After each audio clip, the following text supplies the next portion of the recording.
Of the NBA Finals. You know, this series is being billed as Magic versus Michael, but it's their teammates who will play a big part in determining the title this year.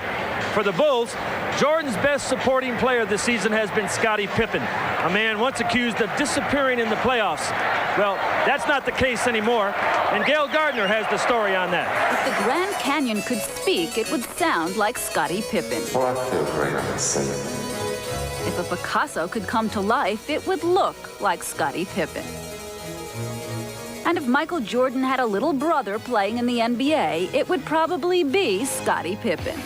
The Chicago Bulls are on the verge of their first NBA championship, and with his second straight career-best year, Pippen has emerged as an all-around star. Pippen credits the high-flying Jordan with helping him come into his own. Having an opportunity to play with him and watching him, I try to pick up a lot of his game. One part of his game that I admire, that even I have tried to work on, and we joke about it all the time, I cannot go to the left and dunk on people.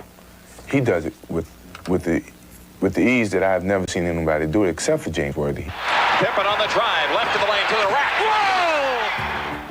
Whoa! If there's one main criticism of Pippen, it's that in the past he has disappeared in big playoff games. Ejection against the Knicks in '89. Elbowed out by the Pistons' Bill Laimbeer in 1990. And last year, the biggest headache of all. How have you dealt with the knock on you that you don't come through in big games, like the migraine in Game 7 against the Pistons last year?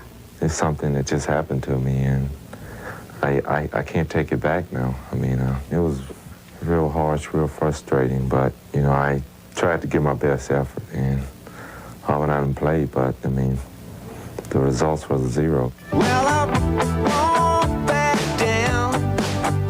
No, I won't back down. Pippen hasn't disappeared in this year's playoffs, as the Pistons found out firsthand, and he certainly didn't back down and wasn't intimidated by the dirty tactics of Dennis Rodman. I'm not going to let that bother me. I'm going to try to put it behind me, and maybe I'll have a scar right here, but whatever. It was a frustration move on his part, but, you know, I got a letter from him today, which, you know, whoever wrote it, you know, was telling me that they were sorry, but, I mean, that still doesn't take out of my mind what he did. So what you're really saying is that you don't think Dennis Rodman actually wrote that letter to you himself? It's probably, you know, either his agent or someone within the organization, but I don't think Dennis Rodman is that kind of profession that he would be willing and have the pride to do that. Scottie grew up in rural Arkansas, the youngest of 12 children.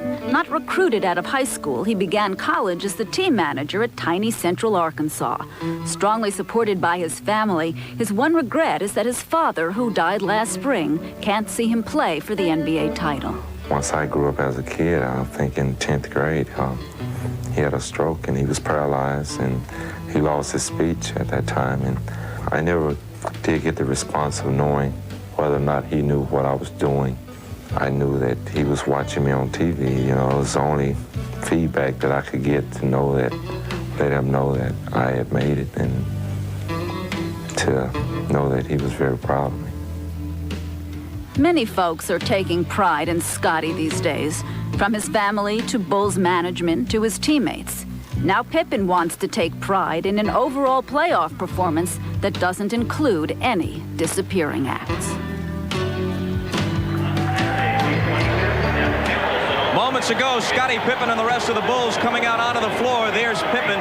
Had I've spoken with him each of the last 2 days, there's almost a serenity about him. If he is experiencing butterflies, if he's ultra keyed up, he's disguised it.